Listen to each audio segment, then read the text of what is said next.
The Earnestly Speaking podcast is a show that is founded on free-flowing conversation and may at times venture into mature subjects. Listener discretion is advised. Yeah, Earnestly Speaking podcast.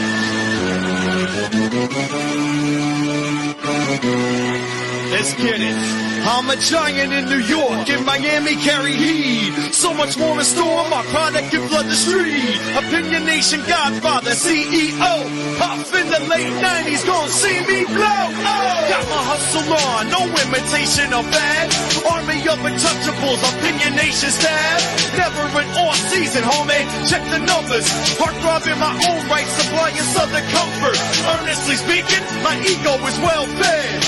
Earnestly speaking, you're too evil and no threat. See, I'm like a hurricane, you're a mild breeze. Earnestly speaking, leaving Eli a dynasty. Shake!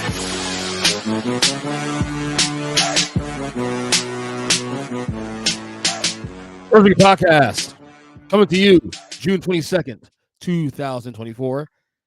We got these two knuckleheads back here again. Zachary, Degenerate, Krizmanic. Oh, what's up, man? It's been a little while. Last time all three did a pod was what? Season preview, maybe? Top 25 players, maybe? Season preview? Yep, same thing. Yes, October. Yeah. Damn. And that's really mostly Chris's fault, for the record.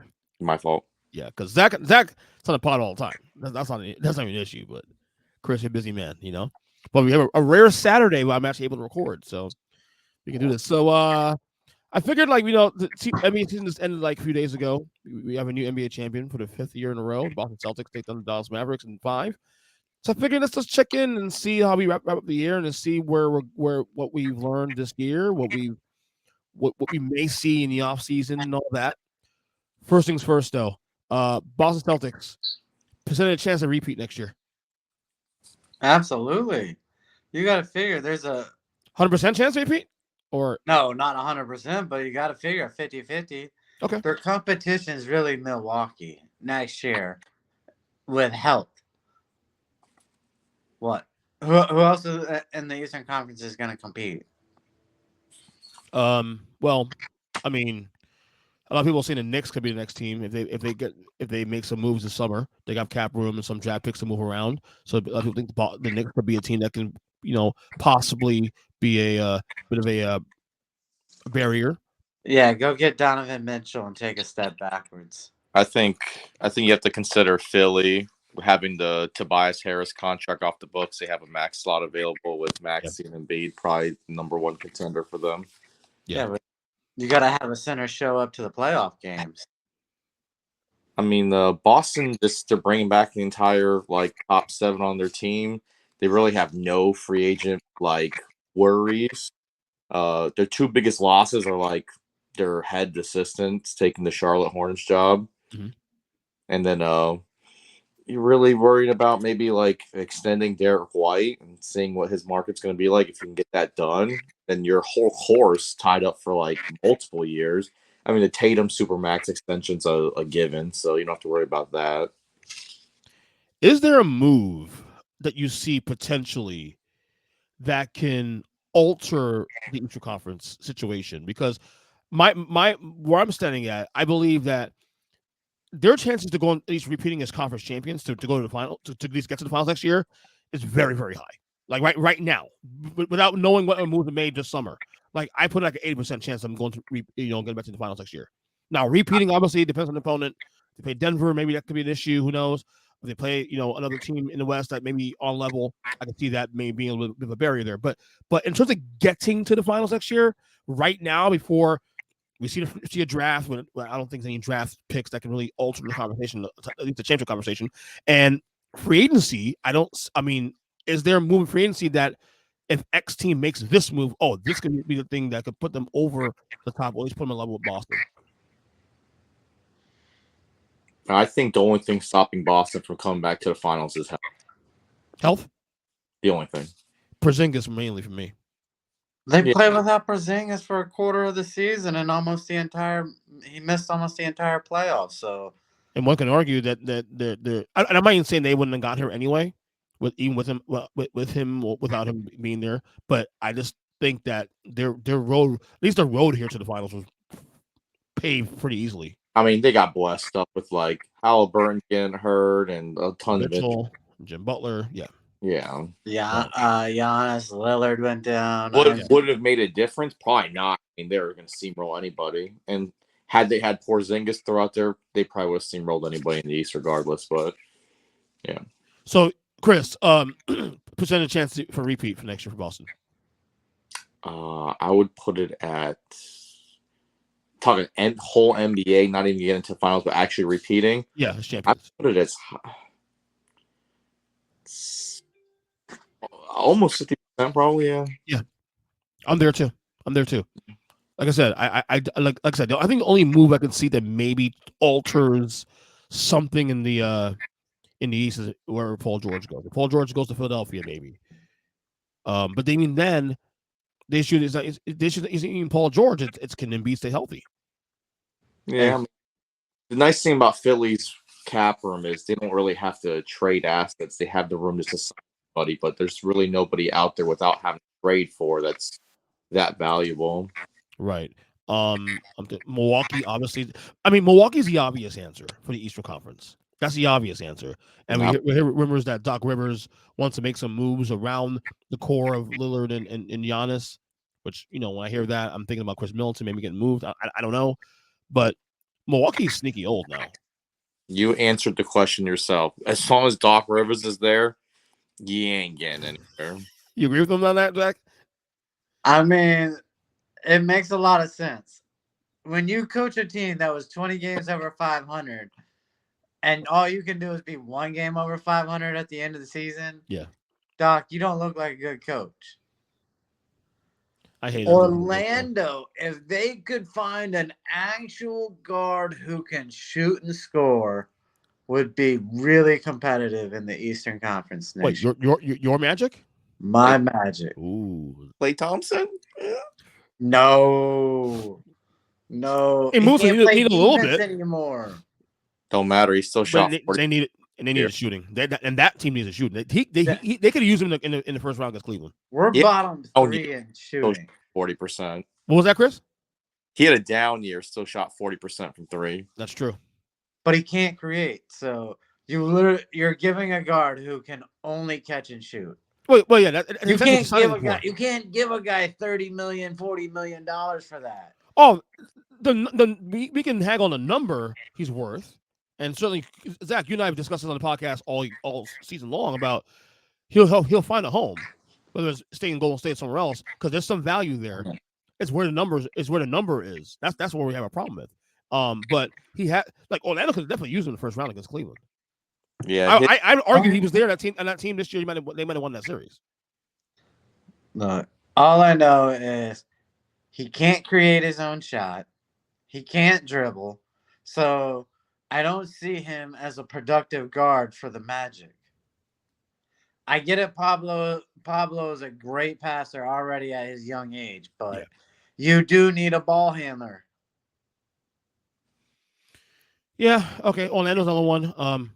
I want to say Miami obviously is always that weird team hanging around, but they get older too. Also, like nice little young core around them. But again, Jimmy Butler situation, he's going to be healthy. I mean, again, it's frustrating because that team is, if everybody's healthy, they're going to be at least a threat. But Jimmy's going back to Philly. You think he's going back to Philly this year? I think he's leaving. I think he's staying. I don't think he's going anywhere. I think this is all all noise. So what's the best part for Boston winning to you? What do you mean the best part? Is there any storyline that you're just happy with Boston winning? I'm happy for Jaylen Brown. Okay. That's it. Jaylen Brown. And Drew Al Horford can reach that too. I was going to say that and you know what? Drew Holiday, another guy that, he's the second title, obviously. But again, Milwaukee signs this guy, and the same season they sign him, they win the title. Boston, same season, signs Drew Holiday, and he's pretty much the missing piece. He's been the kind of missing piece of both these title teams. Drew Holiday, at this point, is a Fringe Hall of Famer now. Two-time champion, starting guard. I think he is. Yeah. I mean, if you're gonna put a guy like Carmelo in the Hall, then you got to put a guy who actually wins in the Hall. That's true. But Carmelo's a number one. though. What was the number one? A For number sure. one garbage shooter. Stop that. You don't be a hater. But no, Drew Holiday, happy for him. Definitely happy for him. Jaylen Brown, Al Horford, whole nine. Jason Tatum, a little corny for my taste, but it's a good kid. It's a good kid. It's just a little corny. Playing up to the whole title thing. We did it! Like, come on, dude. Don't be fake. You're not Kevin Garnett. Kevin Garnett, that was real. That's because Kevin Garnett had spent 20 years in the league chasing that exactly, ring? exactly. Like Tatum looked kind of corny doing that, man. To be honest, yeah, just be real. I'm not trying to pick on the guy, man, but come on now. Okay, so the team that lost the finals, the Mavericks. Will the Mavs return to the finals next year, or in the near future, for that matter? Because I have some doubts. I have doubts. I have no doubts they will always have a shot at going to the finals. When? How soon? Every season that Luka is healthy. Until Luka turns 35, I will say Dallas will always have a shot because I believe he's a top 3 player in the league. We all agree with that. I think we all agree with that. I don't see anyone knocking him off that perch either.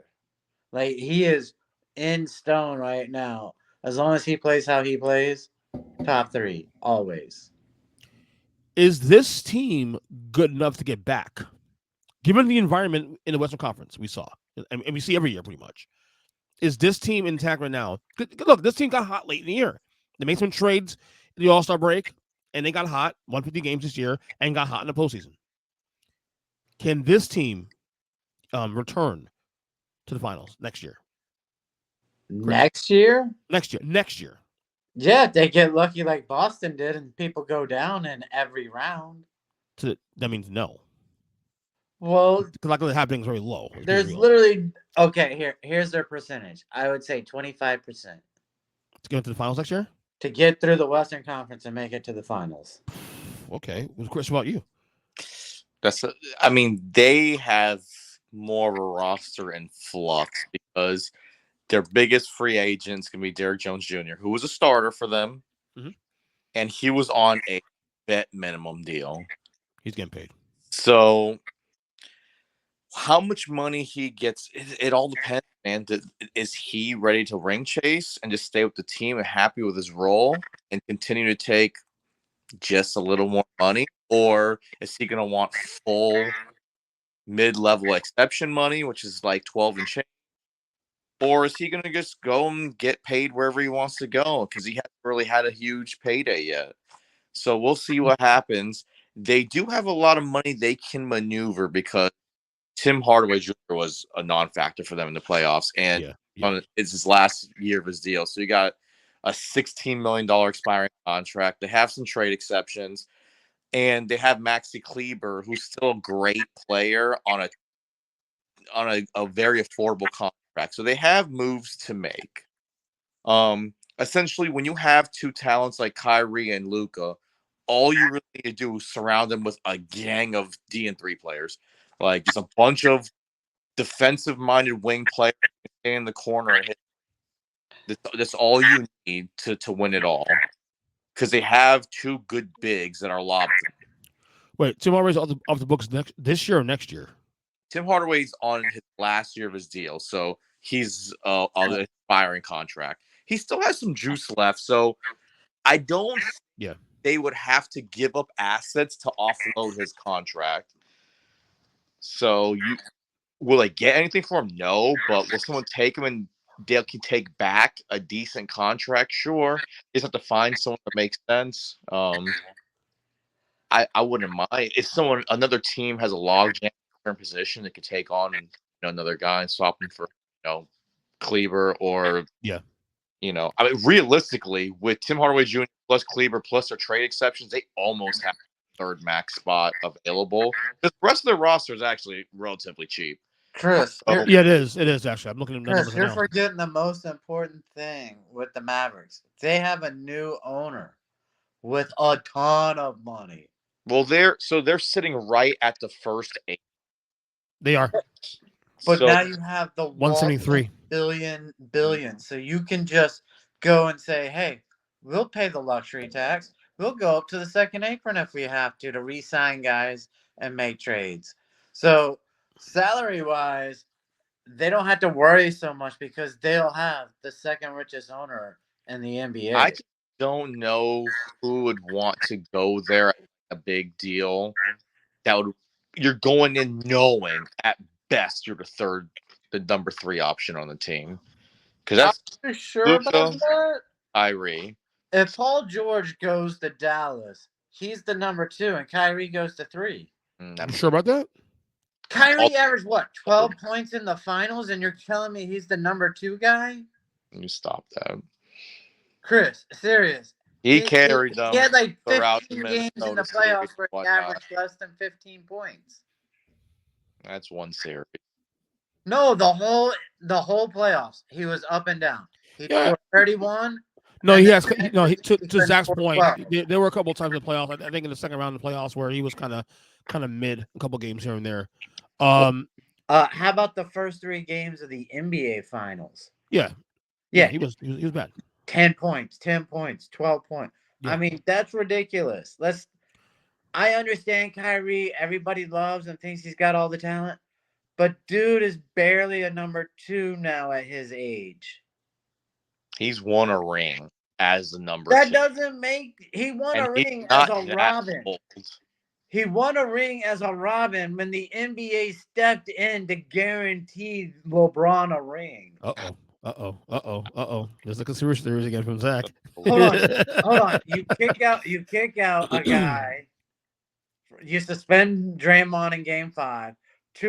Their 2 top defenders go down in Game 5. Yeah, I would say it's a fraud of a. No, I get. I get what you're saying there. LeBron won another fraud championship. Here's what I'll say: how well they do next year. Honestly, the one guy I'm looking at next year is Washington for me. Thank you. I was going to say that because he was the guy really in the playoffs that was the kind of the wild card that put him over the top. Like you're gonna get Kyrie. Luka's gonna do what Luka does. Kyrie for the most part is gonna show up for the most part. But PJ Washington was most of his plays were lights out. He tore up the Clippers. Yep, and the Thunder. I would say he really stepped up next the Thunder series. He was right. Really so if PJ Washington could be and look, PJ Washington's on a sweetheart deal. They got him for 2 more years at $50 million and $14 million. So if he can be that guy going forward, that's gonna do a lot for them and at cheaper number too. Also, they have a very flexible roster right now. They can actually make some significant moves. I don't think you have to do too much about the team. Maybe get your hands on the best D&3 guys. I mean, they can go out and sign like a Tobias Harris, to be honest, if they really wanted to. It all depends on, like, you got 2 big free agents in Clay and Tobias Harris. They're coming off monster deals. So they've made the money they need in their careers. Now, Clay already has rings. So who knows if he wants to chase more rings or not. That's up to him. No one knows what it's going to be. Because Clay could be anywhere from – he could take a monster contract on a very bad team. He could take full mid-level exception deal to stay on a winner. He could stay in Golden State, or who knows. Or go to a contender, take a lesser deal. Or he can go full-blown like ring chase. Who knows what he's going to do? Because he's made a ton of money. And same thing with Tobias Harris. He's coming off a monster contract with Philly. Who knows what he's going to do? So there are guys out there, supreme impact players who could fit that mold for a team like Dallas that they don't want the spotlight anymore. We'll see what happens. But if DJ, Derrick Jones takes a team-friendly deal because he likes his role, he likes the team, he likes the way it was set up, and really believes he has a chance to make it right next year, then who knows what's going to happen. But free agency is a real big one. You never know. So, in a nutshell, before we even get to free agency and the draft and all this stuff, right now, your 2 favorites in each conference going into next year. Who are your favorites in the East and the West right now? Zach, go ahead. It's Boston and Milwaukee. No. Well, Boston and Milwaukee in the East. There's nobody else in the East. I don't even see anyone else's competition. So, and right now you have Boston and Milwaukee, right? So one team, Boston. Yeah, and then in the West, right now it's Denver and whoever shows up. It could be Dallas. It could be OKC if they get a rebounder, Or it could be Phoenix still if they figure shit out. I don't like Phoenix at all, dude. I don't like what I'm seeing in Phoenix. I just But don't. there's only Bulls are a great coach. Huh? There's only one guaranteed team in the West, and that's Denver. I agree. I think Denver hit a little bit of a wall in the playoffs, but I think they'll figure it out next year. I think the only issue with Denver next year for me is more so the injuries, mostly Jamal Murray. Yeah. He's healthy because he wasn't healthy at the end of the year, No, he was not. and that showed in the playoffs. Kris, your favorites in each conference? I'm going Boston, and you have to just say Denver because they have the best player in the world. And as long as you have that guy, and you still have Aaron Gordon, and you still have Jamal Murray, you still have MPJ. Yeah. And, he's not going to have his brothers going down and having all this, drama. And, I mean, KCP's a huge piece. They're probably going to lose him, so who knows? But I'm always going to stick with Denver just because Joker's the best player in the league. No Minnesota? No, I'm not ready to say Minnesota yet. Yeah, I'm there too. And less will do with Anthony Edwards, more to do with Cat. Cat's too wonky. Cat's too up and down for me. I mean, Cat, like, he was great in the second round of playoffs, and then he was meh in the conference finals. Like, come on, dude. Wait, man, I must have watched the wrong first two games of that finals because Anthony Edwards was shooting like 20%. 5 of 25, 4 of 29. It was pretty brutal those first. He was more consistent than Cat was, though. I'll tell you that much. If I'm putting up the two guys against each other, I mean, who's more better player in the playoffs? Who actually showed up those first two games to even give him a chance? Of the conference finals? Yeah, Cat showed up in the conference finals. Anthony Edwards showed up for one half. You know what's funny? This because I know you want to put him top 5 already. No, I didn't say that. I never said anything about top 5. You said that. I just want you to remember what he actually has done. All right, let's go through some stats. Looking here. I'll got them all ready for you. Okay. So look at game 1 stats. Look at game 2 stats. I'm gonna just talk. We'll go Anthony Ascent starting with regular season. Shot less threes, good. Shot more free throws, good. His efficiency went up. Edwards is Edwards, right? This is from rookie year to today. He went from 41% to 46% from twos. Amazing. He's pretty much been a 35% 3-point shooter his entire career. He's at 83% free throw. Awesome. His assists gone up big time. Steals totals at 5. Yeah. 5, 4. Yeah, but that's he's a volume shooter though, so I expect that. Yeah. So his rebounds down a touch, but steals gone up. He's playing good defense. He went from 19 points rookie year. Obviously, don't forget he was a runner-up rookie. He wasn't even rookie of the year his year as the number 1 overall pick. LaMelo was the rookie of the year, but he's gone from 19 points to 26 points a game. And he did it the right way. Efficiency has gone up every year. Yeah. Free throws up, 3-pointers down. That's how you ascend to superstar level. That's what you do. So he's doing all the right things. Remember, this is his 3rd playoff run already in 4 years. So, I mean, the first 2 years are 1 year, 1 round exits, but this is the first time he's really had a prolonged stay with a good team, and he showed out. Now, what people don't realize is when he was getting super hyped, even after the Denver series, did that man put on probably the worst game 7 in the fucking history of a superstar, a potential superstar anyways. Who put up good numbers in that game 7? Because they won, not one talking head talked about it. This dude went 6 for 24. He shot 25% from the field, 2 for 10 threes. He had it off. He put it.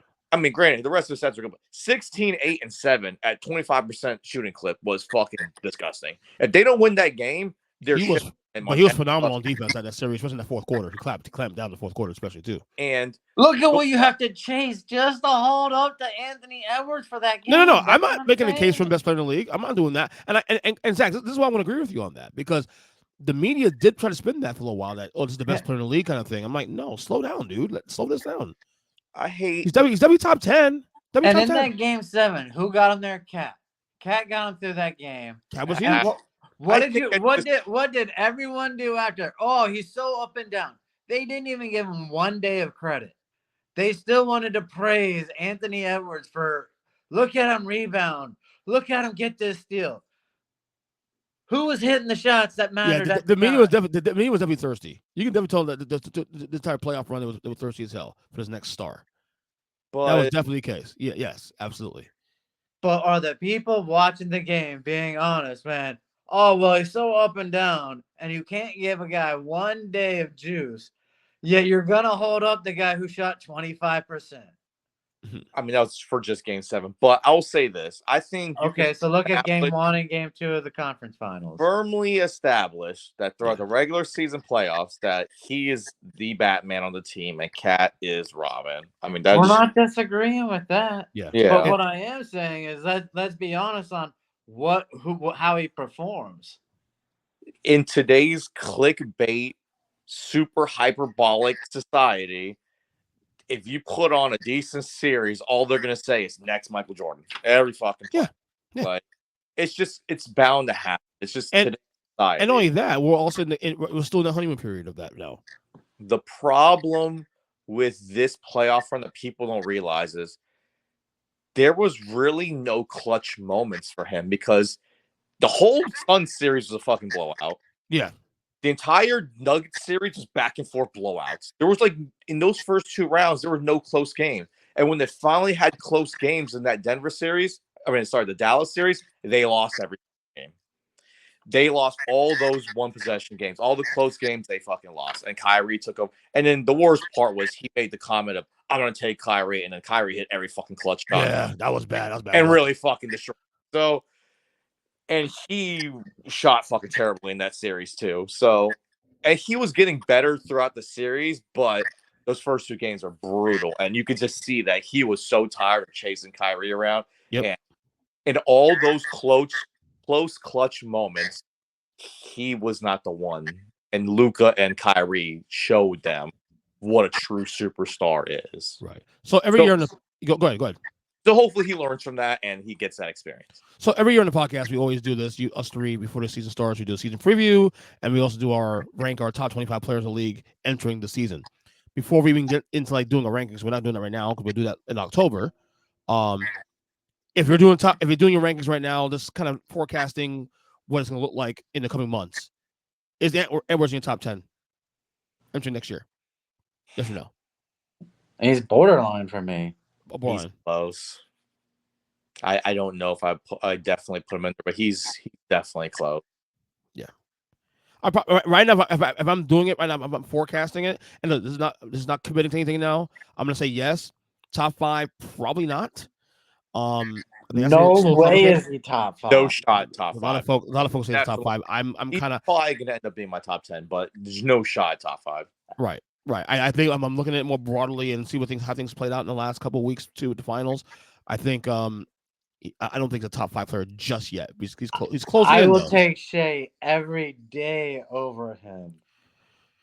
I think Edwards has a bigger upside, but yeah, to your point. Over Shea at this point, no. Well, I don't know. Well, you stop that, Ernest. I don't know. Maybe. I don't know. We'll see. I had Shea at 7 last year. Yeah, I already have him. Yeah.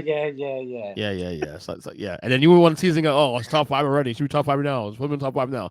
Is he top 5 next year? Shea, top 5 next year? I think he is. He might be 5. Would you take Shea or Tatum right now?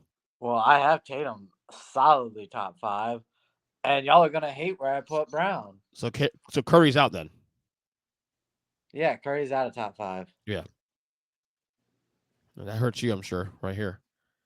It does, but you got a GM who refuses to have anybody over 6'9" on the team, or at least play on the court. Yeah. You want to address that trade real quick? The Thunder trading who's they traded away? They traded away Josh Giddey for Alex Caruso. Yep. I don't hate the trade in terms of Caruso's leadership and moxie, but it doesn't move the needle in terms of being a title contender. No, I just think it settles that team for where the players are. Right. And they still have to do is go out and get a rebounder. Who's out there though? You cannot get killed on the boards Yeah. by one guy. Like Lively was destroying that team in the playoffs. It was scary to watch a rookie dominate an entire basketball team. Yeah, it was pretty bad. Who's out there though? That can for like I guess not even so much cheap, but How about the kid from Purdue, the rookie you could draft? will he fall that far though? Absolutely, he's gonna fall that far. If you are a playoff team or a play-in team and you have no size and you choose to give up on one of the best big men passers to come out of college who can post up down low, you're gonna be stupid. That's a slow fucking dude for today's NBA. He can be slow. Let him. Slow fucking guy. You need a guy down low to rebound, especially in the final 4 minutes of a game. Ask the Spurs what happens when you don't have Tim Duncan in at the end of a game. Fair point. Fair point. Yeah. Yeah. You want to comment on the trade, Kris? Because I know you had some. I know you had some reaction on text. For roster flexibility, sure. Now you can maybe, if you want to make a big flashy move, you can try throwing Lou Dort or or Jalen Williams, something like that, because you have a 3-and-D guy to replace them. You can never have enough of them. You have great playmakers, but I will say this: Shea's usage has gone up like astronomically. A guy like Josh Giddey was available there to at least take some of the ball handling away, make plays, so you don't have Shea. I mean, he's already averaging a ton of free throws because he's getting beat the fuck up. Mm-hmm. You don't need guys like him just taking unnecessary wear and tear. Like Giddey could at least, and especially if you think the spacing is messing up that that team, throw him in the second unit. Now he's Magic Johnson off the bench at that point. But he didn't want to come off the bench. Was the problem? You don't want as a young player, never want to regress as a player. But if you have a chance to win a championship, the coach will get him there. The report coming out was that he had requested the trade. Who, Giddey did, or Giddey did? Yeah, Giddey requested the trade after they came to him talking about bringing him off the bench for next season. He didn't do much this year, to be honest. He struggled in the playoffs, so teams stopped guarding him because he couldn't shoot. Yeah. He is so streaky. But it's the problem. I want one more ball handler on team to take that. Just look at Shea. Kind of has that like D-Wade type of game where you had a stretch where D-Wade was kind of getting banged up every year. Mm-hmm. You can't continue to take that toll on your body. Like I said, when you take that superstar, ascension, you're driving to the paint, you're getting those calls. You don't want him to get hurt all the time by handling the ball even more because you're a second main ball handler. Like isn't that the point of Chet having Chet there out on the court, because he's a ball handler, he's a playmaker, he can pass, he stretches the court. Yeah, but you still need someone to really be like a floor general sometimes, but allow him to play off the ball. Right. And I think you're losing that for an ND guy. I love Bruce God is amazing, but you already have two nice wing defending type, guys. Like you don't really need it. So might be a sign that they're planning on trading one of the others now. That's what I was saying. Like it gives Sam Presti the ability to go out there and make another move, and that guy one of the best GMs to ever be in the game. So we'll see. Speaking of young players, young teams, young players rather, Victor Wembanyama was overwhelming winner for Rookie of the Year. Phenomenal rookie season. Here's my question though for you guys: should Wemby be considered a top 10 player next year? I believe he should. After what I watched him do for the last 3-4 months of the season, yes. Because there's no stopping him. There's literally no stopping him. Other than the coach saying, we're going to restrict your minutes. Which I thought they'd do, actually, but they did not do that. And that's the thing. He got stronger as the year went on. He got better as the year went on. You don't really see that a lot with rookies. Any rookie. He just got better. They restricted his Ernest. Yeah, he was literally averaging like 25, 28 minutes a game. Yeah. But in 28 minutes a game, he was scoring 20 points, 12 rebounds, 4 blocks. I mean, what he does next year, when he's allowed to play 75 games at 35 minutes, it's gonna be unreal. So if you're doing your list next year, is he making your top 10, or is that something like I don't know yet? He is. No, he is top 10. Oh wow. Kris. Ernest, let's get to the stats here. Year 1 stat for Wemby, played 71 games out of 82. This is coming from Mr. Benjamin himself, Coach Pop. Yep. 21.4, 10.6 rebounds, 3.9 assists, 1.2 steals, 3.6 blocks, all in a whopping 29.7 minutes. Now, man, I pulled my minutes out my ass and I was that close. And that was good. Stats are 46% from the field, 32% from 3, and 79 from the free throw line, which is incredible for a rookie. Do you want to hear the most important stat of all? What's that? Steals and blocks, close to 5 a game combined. He will be there next year. You saw the defense. Should have won Defensive Player of the Year. If you watch any game, the amount of dudes that went into the he was mine. Just turned the fuck around was unreal. He only had 2 fouls. That means he's making that the biggest problem guys just to in the NBA, especially young big men, are being too aggressive on defense and getting into foul trouble immediately. Mm-hmm. He was never in that because man just plays unreal defense. He knows how to play the game without getting into foul trouble. So the only thing that's stopping him is coaching. Not that in a bad way, but his minutes are restricted. Well, in this season, for precedent, Tim Duncan, same head coach, first 2 years in the league, he played every fucking game in the season. Now, granted, Tim Duncan's second year was the 50-game strike season, but he played 82, played 50 games, and averaged 39 minutes a game. So I think with that, they want to make sure that this is a frame never been in the NBA. We've never seen 7-4 with the ability that we've never seen that. So maybe they're a little cautious this year. I think they take the fucking Ferrari out next year, and he's going to average 35 minutes a game, 36 minutes a game. That guy's stat line is going to be unfucking real. Also worth noting, on the Earnest Speaking NBA Awards I did back in April on this show, he made my Defensive Player of the Year. Yeah. So just saying. Also, I had that. I vouched for him to get that. So where would you put him? Is he top 10 for you? He's definitely consideration. Absolutely. Okay. I mean, I have to really look at the rest of the players and the numbers and who was there last year, who's going to be out this year, and all that. But so when you put him at like 23, we're gonna come right back to this. Oh no! He's no. I did my. Let me just say this for this is a spoiler alert. I did my first iteration of my list before we get to October. He's in the 15 already. He's already in the 15. Good. That's gonna happen.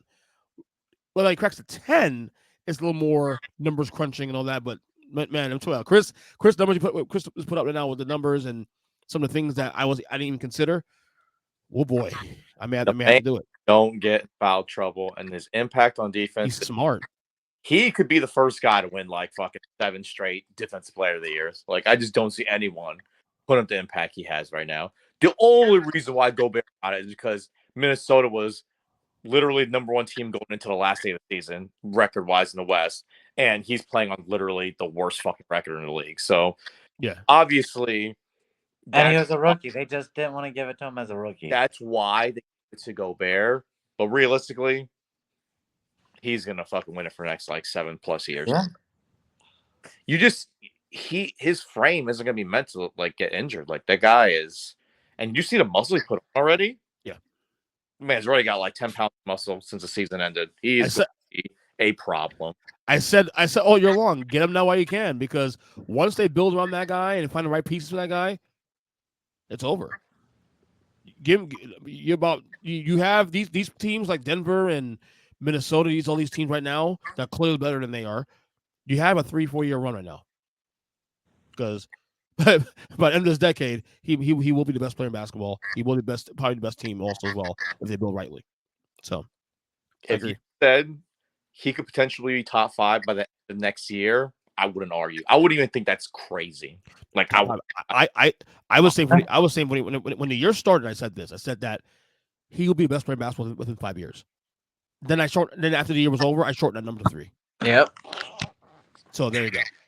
So yeah, I should be considered. Absolutely, will be there for me. We'll find out in October. We do our podcast. So, some coaching news real quick. JJ Redick to the Lakers. Any reaction to that? I mean, these fresh players, going straight to coaching. Your best case, Steve Kerr, like recently, when going by recent player coaches, like Steve Kerr is going to be your ceiling. Like that's who you want. Good ceiling though. Just come into a system. He takes a team that already exists that was good and just takes them to the next level. Like all talent. You have LeBron, you have AD, like you have 2 great players. Like he comes up with a way to really make all that talent work. Who knows? Realistically, what's going to happen? Probably not that. Who knows what it could be? Is he just a talking head for LeBron to coach the team? Who knows? But I think he's a smart guy who's played at the highest level. He's a guy who was once the number 1 focus on a team, but that was in college. Still, like the man knows basketball. Yeah. So we'll see what happens, but it could go either way. It could be fucking disaster too. You never know, but I think he'll be able to garner the respect that's, and I think he'll be able to put up some good game plans. But all young coaches, especially ones with 0 experience, are going to make mistakes. They will lose games because of him, of course. Yeah. Look at Jay Kidd. It happened to him. He's a Hall of Fame basketball player, and he went through it. He took his lumps as a coach, and now he took Dallas to the finals. So, Jay Kidd at least did something positive with every team he had coached. JJ Redick, here's what I will say about this hire. This is genius by JJ Redick because he is intentionally trying to grab as much money as possible to start his own media company. He knows being the Lakers head coach isn't going to last long. So why not make a quick $60 million money grab, take your money when they fire you in a year and a half so they can't say it's because LeBron is 42. He's doing what he's doing. LeBron wanted him hired because everybody in the public saw him on TV. So now he can be the face of the organization and take all the blame. And LeBron can skate again. It was genius, though, by JJ. Get all that money and then start your production company again. I feel like there's a lot of too much negative talk about Redick. Oh, this is Steve Nash all over again. Like we don't know. We just don't have nothing to base this on. Like we have nothing to. Why is people saying this is gonna be a failure? Is because he's a coach no experience. Well, we don't know. We don't know. What I do know based on JJ Redick and what I've known of him and what his analysis on TV and on his podcast, all that he knows the fucking game of basketball. He knows the game. He is passionate about the game of basketball in a way that is highly respectful. Obviously the challenge is not so much the coaching job; it's more so where he's going to and who's he coaching against, or coaching with LeBron James, and whatnot, and company. My issue more than anything else is the Lakers' instability for the last 14 years post Phil Jackson. Very troublesome. Very troublesome. They haven't had a coach last more than 3 years since 2011.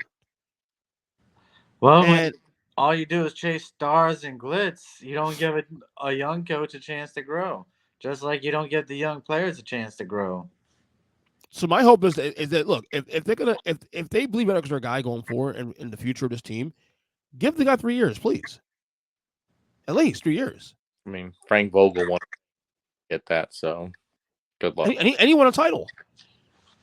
Mm-hmm. I mean, I don't know, man. It's just this team. I'm a believer. Look, if there were other reasons why Darvin Ham should have gotten fired outside of basketball, I get it. But that didn't make any sense to me personally. Darvin Ham getting canned on that, and I'm sorry. LeBron considering says he's not a coach. Dude, the writing's on the wall, dude. LeBron. And here's the next thing. You know that the Lakers are going to be forced by LeBron to waste their draft pick, waste a bench spot on his son. So how is that helping You think so? a rookie head coach? You know it's coming. No. There's no – all these teams are too scared to draft Bronny before they get to the Lakers because you have LeBron with his agency going now, Clutch. You don't want to piss off Clutch agency or you may not be able to sign the next set of free agents. I don't know, man. I the whole Bronny thing. So I'm sorry. I find the whole Bronny James thing so uninteresting. I really do. I don't even see NBA player in that right now. At least right now. I didn't realize he was so small. He's 6'1", yeah. People say Paul George said his comp is like Drew Holiday or Derek White. His comp is like, I mean, at the highest possible maxed out comp, Donovan Mitchell. No. I'm just saying, ball. Why? It's Lamar. It's ball. That's it. His frame and athleticism looks like long arm, 6'1", looks like Donovan Mitchell. You know Bronny's body's going to fill his frame. You don't look like Donovan physically. Now, Donovan Mitchell had a great college career compared to, what Bronny put up, so a lot for him to do. But, I mean, his best comp would be like Donovan Mitchell. It's like your top. He reaches his fullest potential, but, that's a long ways away. Is this JJ Redick run with LA successful? In your opinion, do you think it'll be successful? Absolutely not. I think the Lakers are at best a play-in team. I think every year that LeBron gets older and every year that you cower to his needs is a year that's harder to win a championship. So I think it's set up for failure. I don't imagine him lasting 2 years, and I could easily see the team not even making the play-in. Kris, you feel the same way? A guy who played 4 years, one of, if not the greatest college head coaches out there. Guy who's been in the league for 16 years, probably. I think he was in the league and made the playoffs almost every single season of his career. Except those seasons in Orlando. He's come from like just tutelages of good head coaches, a guy whose game was predicated on being coached into getting open. Sharpshooters do have like probably the best IQ because they had to be the best plays drawn up for them. That's why you see the Hornaceks and the Kerrs kind of excelling as head coach for that reason. I think as long as the team doesn't implode and they playoff or something, I think you would say as a first time head coach it's probably going to be. He's in position with the players and talent they have on that team to at least you could say he was successful. Look at like I said, J-Kid, first time up, he had Giannis. He was successful. They won more games than they did with before him. He took Giannis to another level, and then obviously he really, skyrocketed after that. But yeah. I think no matter what, you can say it's going to be a successful stop. I mean, he'd have to go like full Steve Nash to like be considered a disaster.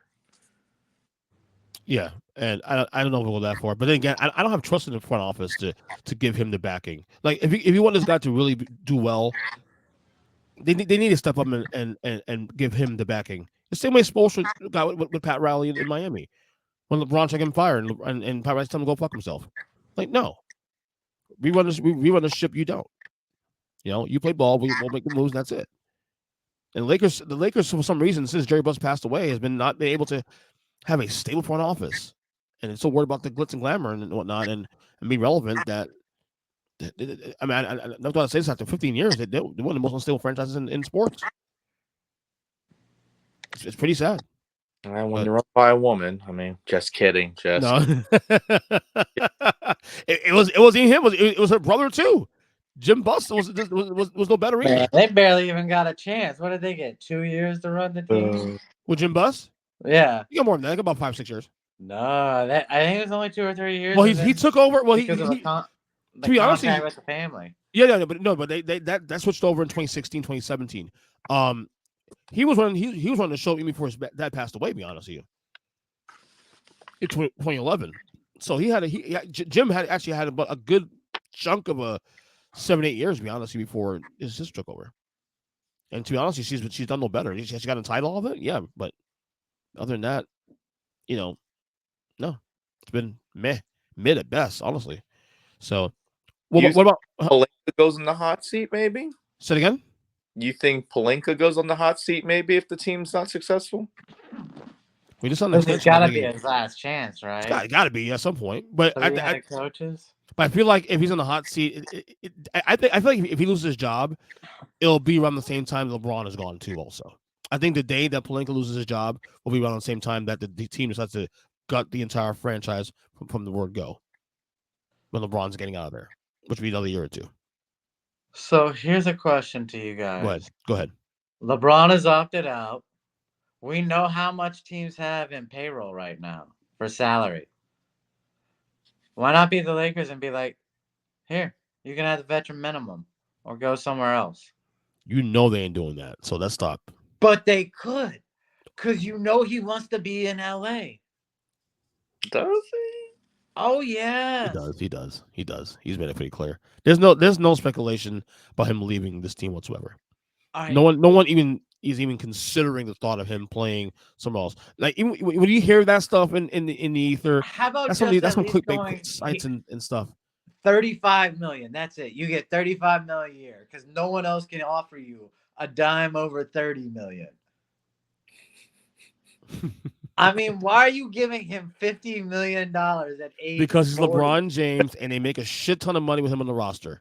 Yeah, on merch. That's why. It's still Zachary. Degenerate. At the end of the day, it's still a business. So you bring in a whole new star, trade him away, bring in a new star. But why don't star when you have the biggest star? LeBron James, I hate to break you guys.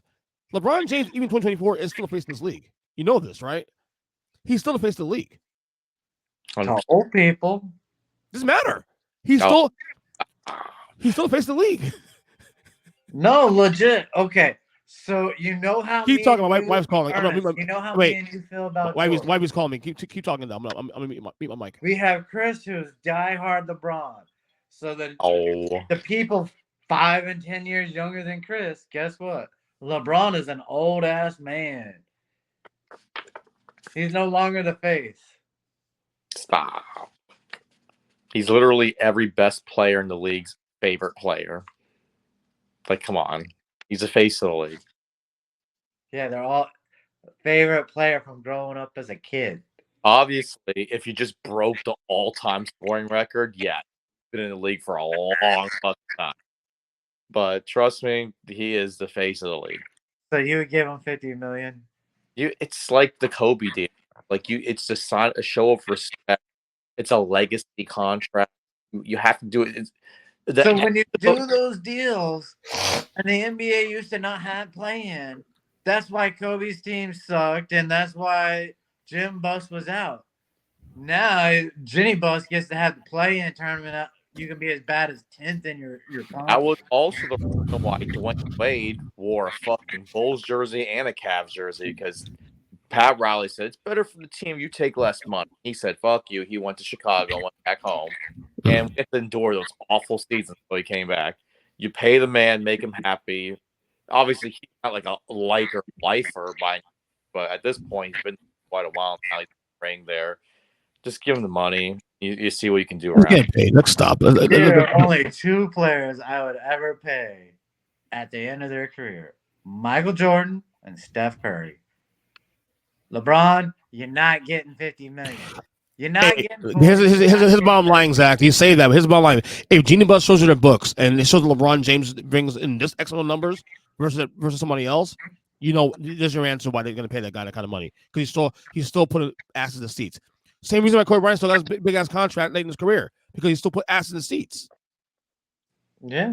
That's the bottom line. I'm not denying that. That's just but common there's sense. no one competing for his services at 50 million.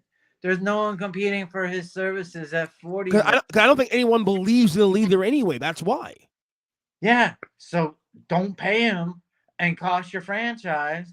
You give him an amount that he can accept and still be proud. Personally, I hope you're right. Hopefully, hope they give him the butt minimum.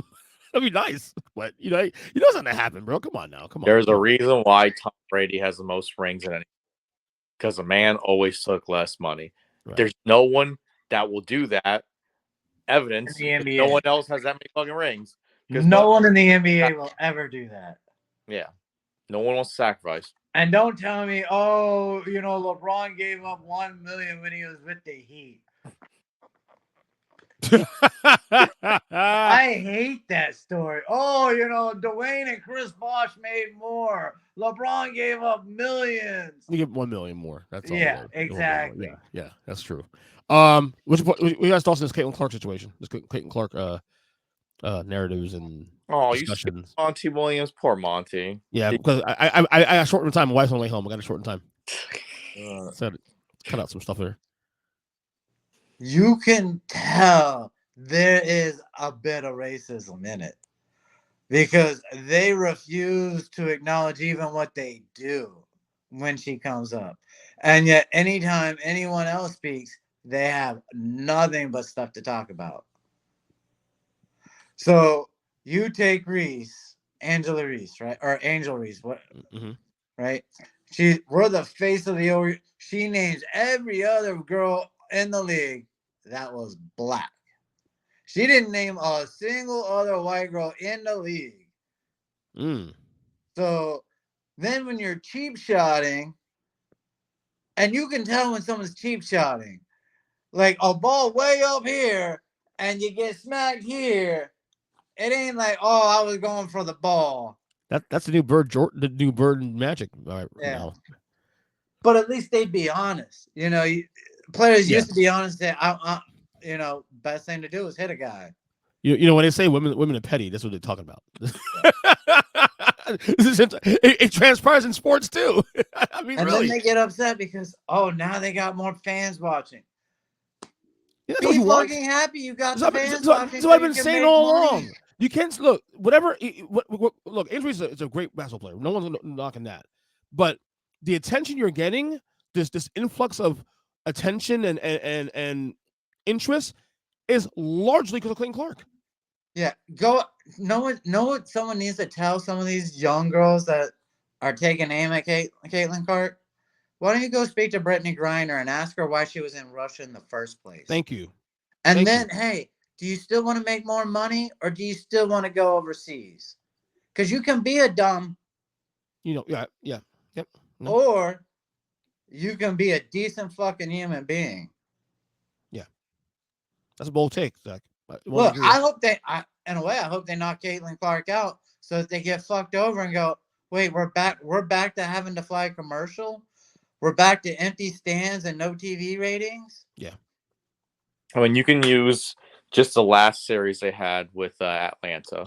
The Dream play in a stadium that fits 3,500 people. Sold it out. No. Because of Caitlin Clark, they actually moved it to where the Hawks play, which seats well over 10,000. Sold over 11,000 seats. So they actually switched stadium. And a lot of these teams are doing that they're actually going to the NBA. When she's in town. When she's in town, they sell that many more tickets. I mean, the numbers, the proof is in the pudding. It's common sense. I don't tell people why is it even a conversation. Why you don't have to like the girl, but acknowledge that what she has brought to the table is something that's something that it's what Tiger Woods did to golf. And no offense, Angela Reese, but every other girl that's made a name for herself that you point out is all like 6'5", 6'8". They're the big girls in the league. There's no skill involved. You just stand down low and catch a rebound. Let's not act like you're a really talented girl. You're just bigger than everybody. Yeah. Now you got someone who is smaller, dominating, and getting fans. She dominated you in college. She brought her fans, and you're hating it. That's crazy because you would have thought like Sabrina would have had quite an effect like that too. Similar. There's a lot of jealousy. There's a lot of jealousy. I'm going to say it. There's a lot of jealousy here, and you're showing it. And don't bullshit. Say, oh, this and that. No, you're jealous. You're jealous. That's all it is. Period. In discussion. Petty. Yeah. All right. Couple NFL topics. Get out of here. Quick question here. Which AFC East quarterback has the most improved next year? You have Josh Allen, you got Tua Tagovailoa, you got obviously the rookie Drake May, and you got Aaron Charles Rogers.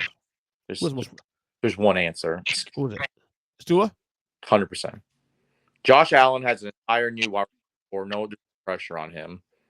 Aaron Rodgers won 8 million MVPs, and he's 1,000 years old. There's no pressure on him. Yeah. He gets hurt, whatever. Plays bad, he's old. No pressure there. Obviously, the Jets want him to be the fucking savior, but there's no pressure there.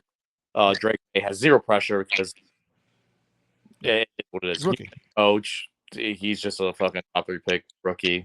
Typical top 3 pick quarterback. Pressure's there, but about it. Tua, do we pay him? Do we not pay him?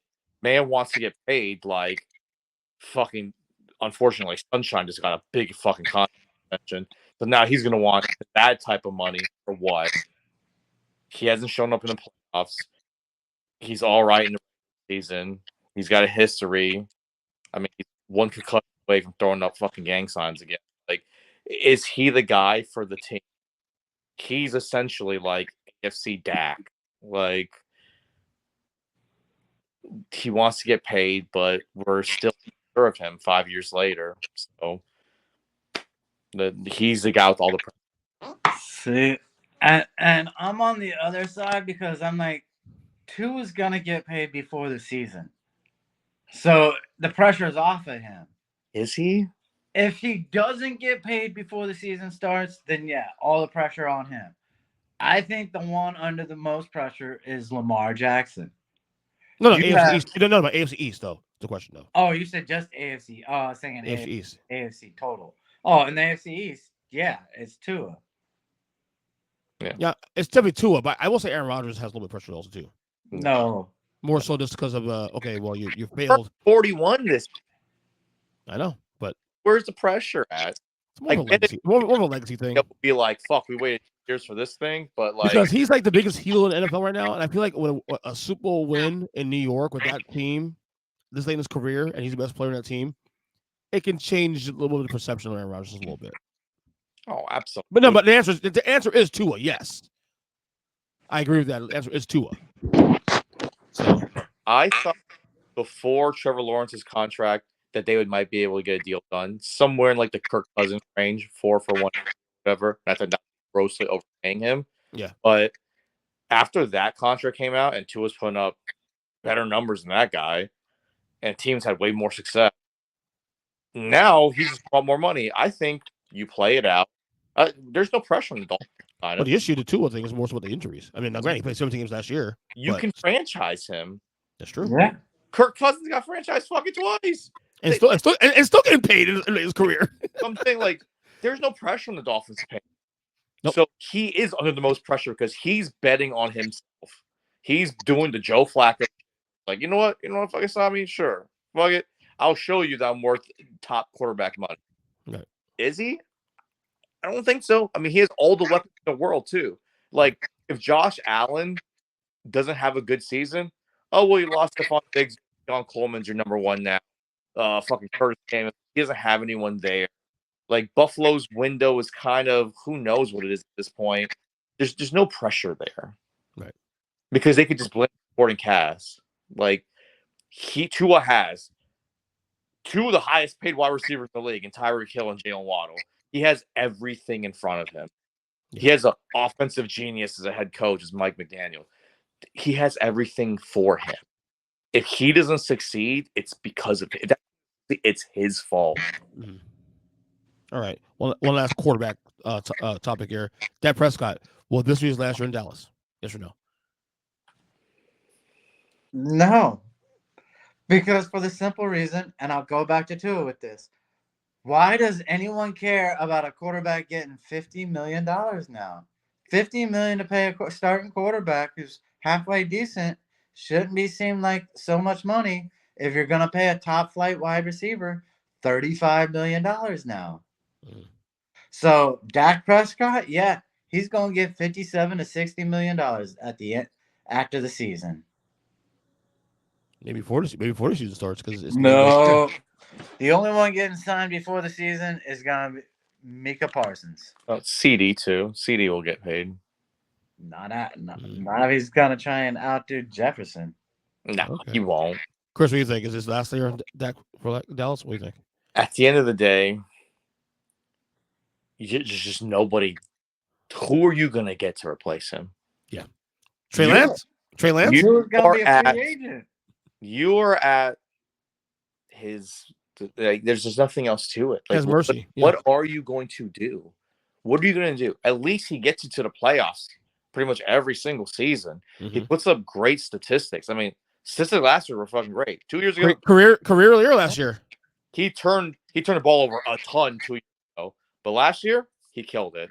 Granted, in the playoffs, did he kill it? They lost fucking Green Bay, but at the end of the day, who are you going to get to replace him? There's nothing. There's nothing out there. Yeah. I think he's stuck there. If they were smart, they just re-sign him now because his cap hits like fucking $60 million. And if you just get an extension, you lower that on. Yeah, but I agree. I don't. And if you franchise him, I don't even think they can't. They can't franchise him. They can't trade him. He's got all the protections. He's locked in as a free agent. Yeah. So, he's golden. He's golden. Dak. Just got to re-sign him. Like, there's just nothing else to it. He's got the big Dak. Jerry Jones needs to start going out on TV going, look, he can go wherever he wants, but he needs to remember, Texas has no state income tax. If you want me to pay you 57, go to New York. Guess what you got to make just to be at 57? You're going to have to make 64, 65. That's right. Is New York going to give it to you? No. So, hey, Dak, why don't you take 57 and be good? I'll put it to you this way. He's never been the reason why they've lost playoff games. This is true. No. That year against Green Bay when Aaron Rodgers hit that miracle fucking throw to end the game, and he put him in position to win that game. Correct. All the clock man stuff, you have to, even though he's part of that problem because the quarterback should know everything too, and the great ones do. Mike McCarthy's taking all the blame for that shit. So every player should know how the clock. Every player should know there's 40 seconds. At the end of the day, if the coach calls a QB fucking drop, it's not on him anymore. Like, you can't put the blame on him. Mike McCarthy gets all the blame for all those mishaps. So realistically, he's never been the problem of you winning playoff games. Last year, fucking Jordan Love put up like 8,000 points on Dallas. He was horrible in that game. So, like, there's never been a time where you're like, he's been the sole reason why they have not gone anywhere. Yeah. So realistically, why would you want to replace him? One last thing, we get you out of here. One last thing. And quick answer here. Who's winning Game 7 tomorrow on Monday in the Stanley Cup? Come on, we're all going to say Panthers. Come on, man. Are we? It's Edmonton. Look, I want the Panthers to win. Our heart, me too. Panthers. So my heart, mine too. In a row at the end and think, no, I'm sorry. I'm sorry. Stick a fork in them. It was a great run. I hope I'm, man. I don't know, man. If you want the Panthers to win, I will bet on Edmonton. Okay, I will take the loss financially so that you can have a win. Okay, do that, please. Be nice. No, I'm gonna say Florida to be politically correct, but yeah. I mean, God say Florida did it to Boston last year when Boston was up 3-0 and Florida came in 4 straight games. So let's do it back to them again. So that would be a terrible precedent. I just have a feeling that they're going to come back home. The Rats are going to be out. Bob's going to kill it. The defense is finally going to – let's not forget, it's not like Bob's playing terribly. The defense is playing like shit.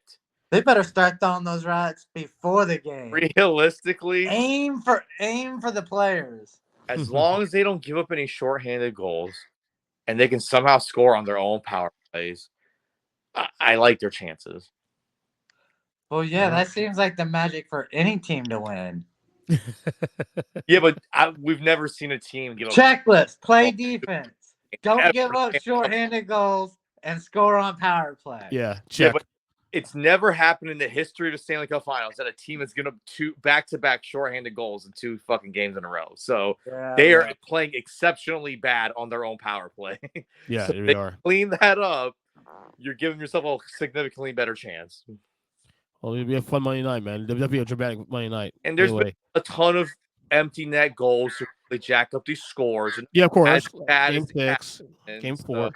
Yeah. Realistically, I know that this doesn't happen that often. Realistically, the Panthers are lucky they're still there. Shut up. Oh my God, that's where we'll leave it there. But I've enjoyed these playoffs again.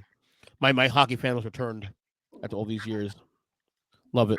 Love it. I watched 2 minutes the other night. You suck. Anyway, that's Zack on the right. That's Kris on the left. Good job, guys, as always, man. That was awesome. All right. Later.